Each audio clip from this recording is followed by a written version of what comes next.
Easter morning. But no, what's this called? The Bible half hour. Everybody knows the aim. And if you don't know the aim, let me tell you what the aim is. The Bible's all about Jesus.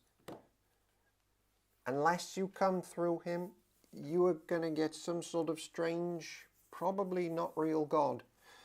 And the Bible is all about church life. Every day you're going to eat your Weetabix. Every day you've got to eat the Bible. And you are welcome to eat the Bible with this church family as we live it out together, as we ask questions together. Welcome in. And we, everybody, have made it to Deuteronomy, a word that I struggle to spell even to this day. And Deuteronomy chapter 14. Deuteronomy, at times unpalatable to the modern reader.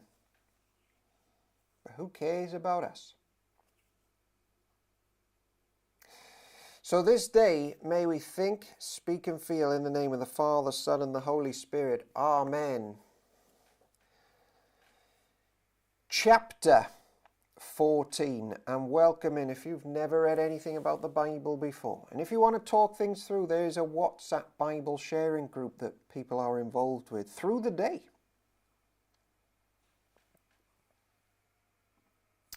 What is up, Diane? And what is up, Angela L. Wood? Welcome in. Chapter 14. As you know, the people, by the way, are on the brink of entering the promised land. Moses is giving a few sermons, looking back and looking forwards. I, however, have retired from preaching, having finished the Sermon on the Mount on Sunday. I've done Exodus, done John, done some of the epistles, done some of the other Old Testament books. What else is there for me to say? Done it all. So I'm looking for work, everybody. You are the children of the Lord your God.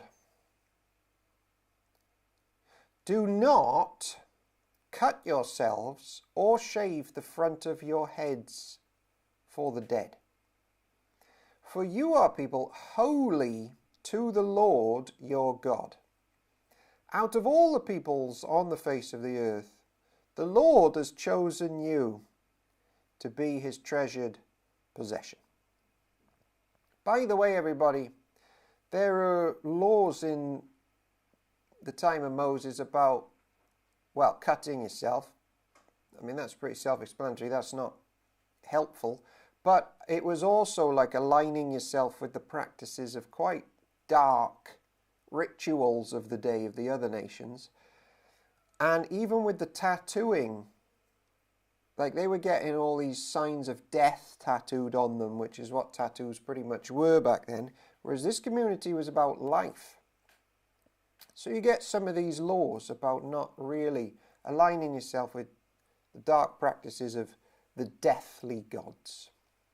Do not. What is up, Chris Emery? And what is up, Chris Williams? And what is up, Eric?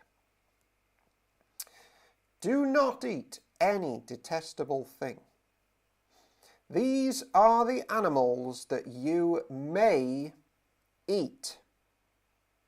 Let's play a quiz, everybody. What strikes you about these animals that were on the menu? The ox, the sheep, the goat, the deer, the gazelle, the roe deer, the wild goat, the ibex, I don't know. I don't know what that is. I've read this book 100 times. I don't know what that is. The antelope and the mountain sheep. That's got a reference that we can't pass by. The precise identification of some of the birds and animals in this chapter is uncertain. How many times does it have that same stupid footnote? You may eat any animal that has a divided hoof and that chews the cud.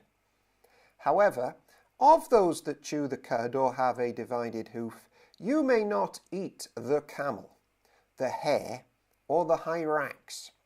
Although they chew the cud, they do not have a divided hoof. They are ceremonially unclean for you. The pig is also unclean, although it has a divided hoof. It does not chew the cud. You are not to eat their meat or touch their carcasses. Of all the creatures living in the water, you may eat any that has fins and scales. I'd be like, not eating fish. My problem, Moses, with fish is that it smells of fish, and I can't get past that.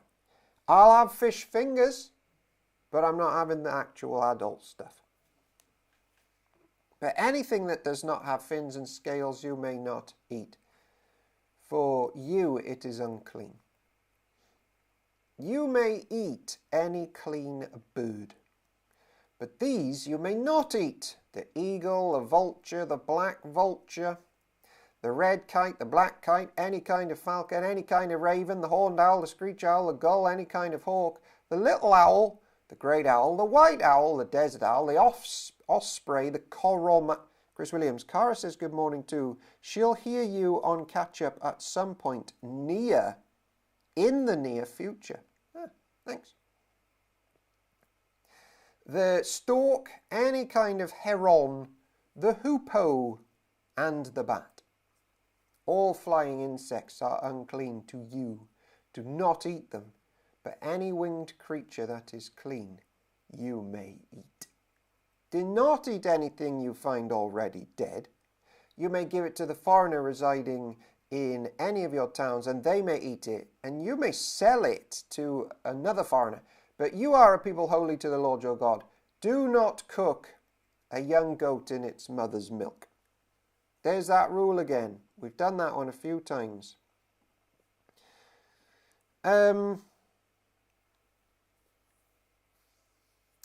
So this group of people, aka the ancient church, they had a holistic view of holiness, everybody. They weren't into this whole, yeah, we trust Jesus, but it impacts no area of our lives. These guys were into trusting in the coming Messiah, and it affected even their kitchens and their diets. Every area of their life was holy. And the animals, generally the rule is this: eat the Christian ones. Any animal that looks like an item or object of war that's got sharp bits coming out of it, don't take that into yourself. Take the animals and the life into yourself from the animals that look like they're pretty peaceful. Maybe even that remind us of Jesus. Lambs. Get them in you. There's the picture. Be people of peace. That's a general rule. Anything that eats from the bottom, even in water, bottom feeders, you don't want those. They're dirty. We're not being dirty, and we're not feeding bottom. What's happened to this? We're not bottom feeders. And pigs, you don't eat pigs because they don't even know what they are. Are they omnivore? Are they carnivore? Are they herbivore? They're omni. They're everything. And everything in this life was about dedication. So don't mix up your plants. Don't mix up your clothes. Don't eat animals that are mixed up. Generally, it works like that. Same in the New Testament. Whatever you eat or drink, whatever you do, do it all to the glory of God. Do. Holistic view of holiness. Be sure to set aside 1/10 of all that your fields produce each year. Eat the tithe of your corn, new wine and olive oil, and the firstborn of your herds and flocks, in the presence of the Lord your God, at the place he will choose as a dwelling for his name, so that you may learn to revere the Lord your God always. But if that place is too distant, and you may have been blessed by the Lord your God, and not carry your tithe, because the place where the Lord will choose to put his name is so far away, then exchange your tithe for silver, and take the silver with you, and go to the place the Lord your God will choose. Use the silver to buy whatever you like, cattle, sheep, wine, or other fermented drink, or anything you wish. I just remembered that Philo, the contemporary of Jesus, wrote commentaries on Deuteronomy, and in 14, he can't believe that the same group from the previous chapters with all their sin are also allowed to partake in the holy life and even be called children of the Lord. He's got a whole thing about the Word, the divine angel, the one who's coming, the Logos. And he's got interesting comments on chapter 14. And do not neglect the Levites living in your towns, for they have no land allocated to them or any inheritance of their own. At the end of every 3 years, bring all the tithes of that year's produce and store it in your towns, so that the Levites, who have no land allotted to them or any inheritance of their own, and the foreigners, the fatherless, and the widows who live in your towns may come and eat and be satisfied. And so the Lord your God may bless you in all the work of your hands. New Testament talks about not eating and drinking in excess, not getting drunk because of the dangers therein, but it also says enjoy these things and do it to the glory of God. Don't let it become an idol, blah, blah, blah. You know it. You know it.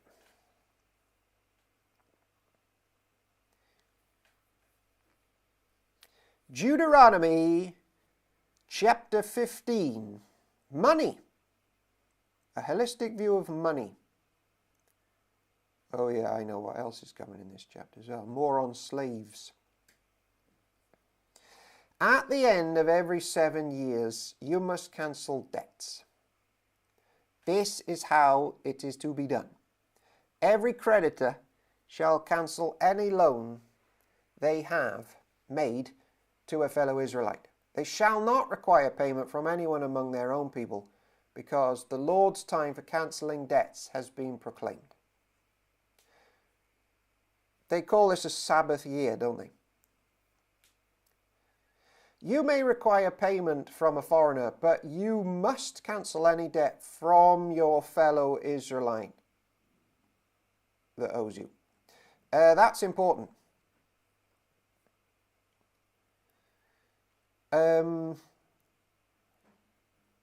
So the ancient church didn't cancel debts to those outside the church community. The book by book goes into this if you buy those.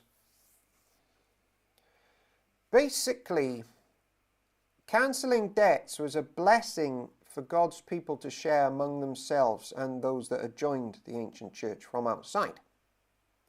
Because we have all things in common even now. But those that live outside and play by their own rules and don't have these generous laws, Israel are told, right, do it their way. Play their own rules that they want to do with money. And it was another witness of, oh, if you want this different system where all things are in common, in you come. But we're going to respect the way you do it. I think that's a really intriguing approach to evangelism. However, there need be no poor people among you, for in the land the Lord your God is giving you to possess as your inheritance, he will richly bless you. If only you fully obey the Lord your God and are careful to follow all these commands I am giving you today. For the Lord your God will bless you as he has promised, and you will lend to many nations, but will borrow from none. You will rule over many nations, but none will rule over you.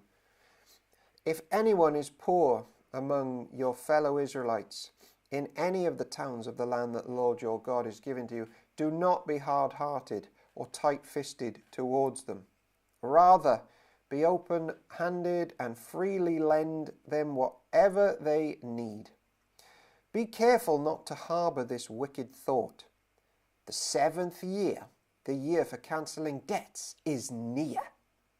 so that you do not show ill will towards the needy among your fellow Israelites and give them nothing. Also, everybody in the New Testament does the same thing, in that the church looks after their own first and the poor among their own before they go out to the wider world. They do go out to the wider world, but their chief focus is helping Christians and struggling churches near and far.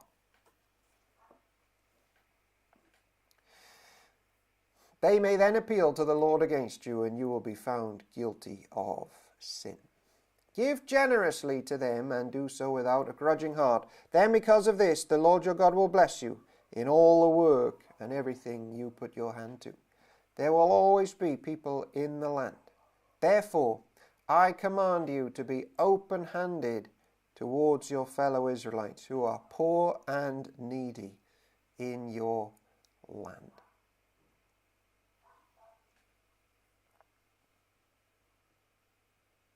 So everybody, the way that we dedicate and spend money, dedicate what our money goes to, shows where our treasure lies. And the ability to give away and give away joyfully really shows where our hearts are at.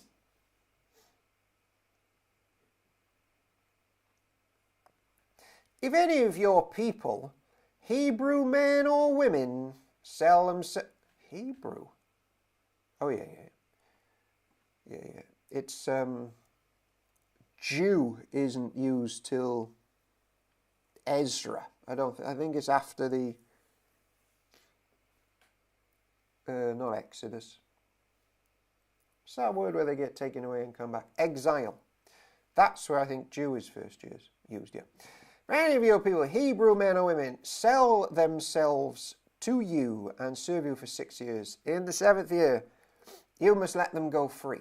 And when you release them, do not send them away empty-handed. Supply them liberally from your flock, your threshing floor, and your winepress.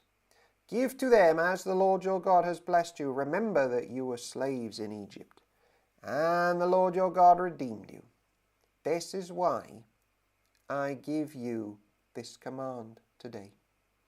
But if your servant says to you, I do not want to leave you, because he loves you and your family and is well off with you, then take an owl, and push it through his earlobe into the door, and he will become your servant for life.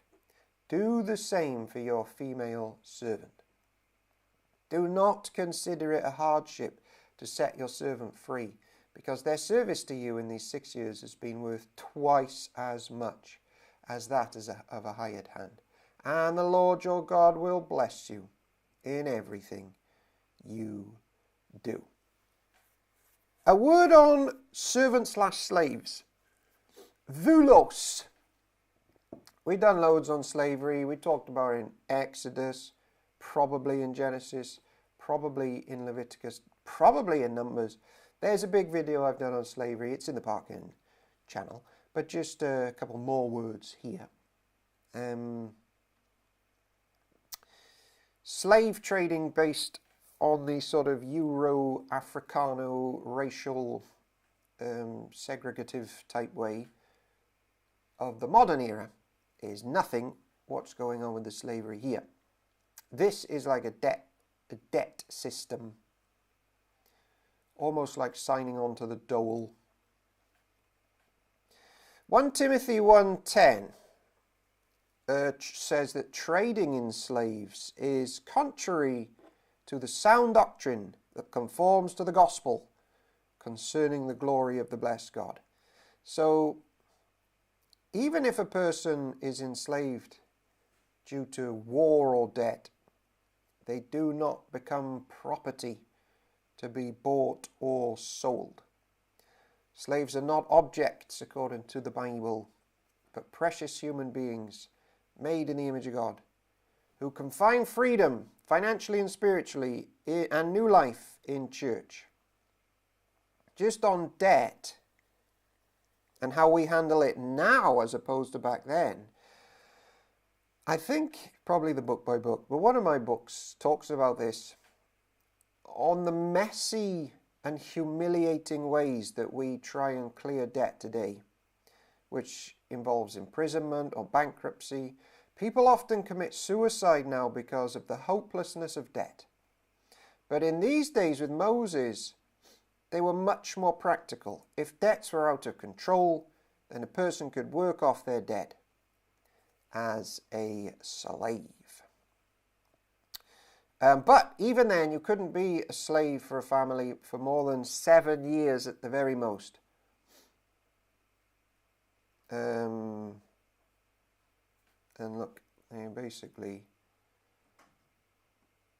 treasured people.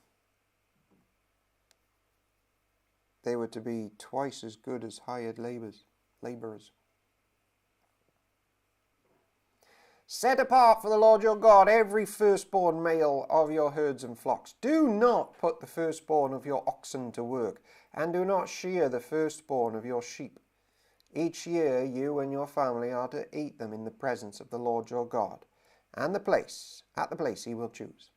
If an animal has a defect, is lame or blind, or has any serious flaw, you must not sacrifice it to the Lord. And we touched on this, everybody, in the healing meeting on Sunday night in church at 6 p.m.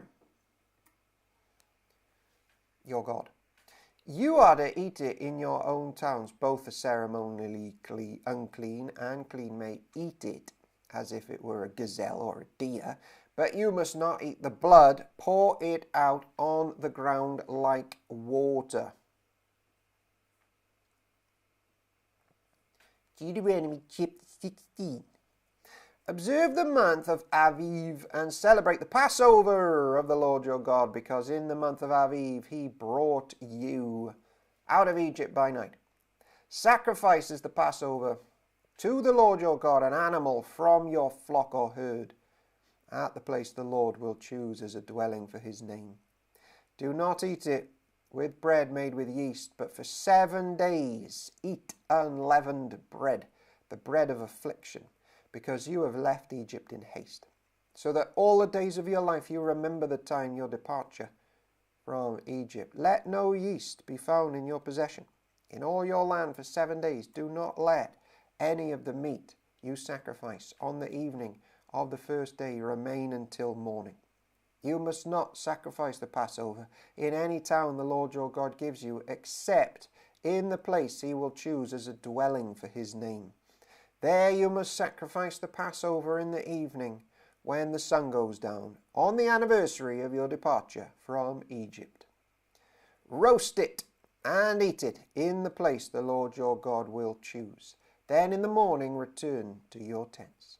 For 6 days eat unleavened bread, and on the seventh day hold an assembly to the Lord your God, and do no work.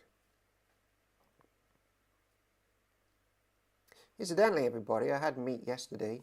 I slow cooked little chunks of beef. And I'm going to be honest about the slow cooker. I find that no matter what I do in the slow cooker, it generally ends up tasting the same.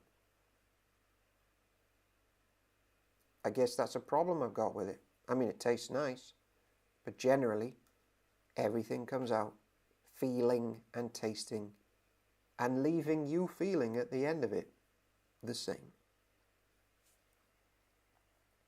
Count 7 weeks from the time you begin to put the sickle to the standing corn.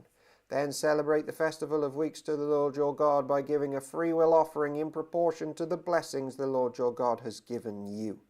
And rejoice before the Lord your God at the place he will choose as a dwelling for his name. You, your sons and daughters, your male and female servants, the Levites in your towns, and the foreigners, the fatherless, and the widows living among you. Remember that you were slaves in Egypt, and follow carefully these decrees.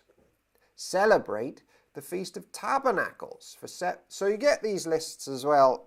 There's one in Leviticus 23. Don't forget to have these theological parties through the year. I try and do that in Park End as well. after you have gathered the produce of the threshing floor and your winepress. Be joyful at your festival, you, your sons and daughters, your male and female servants, and the Levites, the foreigners, the fatherless, and the widows who live in your towns. For 7 days celebrate the festival to the Lord your God at the place the Lord will choose. For the Lord your God will bless you in all your harvest and in all the work of your hands, and your joy may be complete. Nothing brings more joy, everybody, than church when church is going right. Nothing. Ipso facto.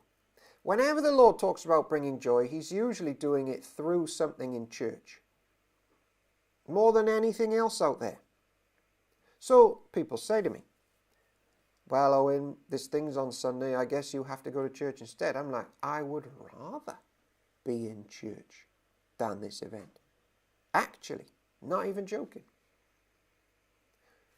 3 times a year your men must appear before the Lord your God at the place he will choose, at the festival of unleavened bread, the festival of weeks, and the festival of tabernacles. No one should appear before the Lord empty-handed. Each of you must bring a gift in proportion to the way the Lord your God has blessed you. Appoint judges and officials for each of your tribes in every town the Lord your God is giving you, and they shall judge the people fairly. Do not pervert justice or show partiality. Do not accept a bribe, for a bribe blinds the eyes of the wise and twists the words of the innocent. Follow justice and justice alone, so that you may live and possess the land the Lord your God is giving you. Do not set up any wooden Asherah pole beside the altar you build the Lord your God. Do not erect a sacred stone, for these the Lord your God hates. Asherah poles are one of the biggest false gods that they would dance around. It was basically a giant willy and like a fertile sex cult. And of course, when we get to Chronicles, we'll be reading about how one of the kings actually puts a whopping great one in the temple courts. That's how far they fell from worshipping the true God. I've got some archaeological remains, pictures of remains, I don't actually have them, of Asherah poles.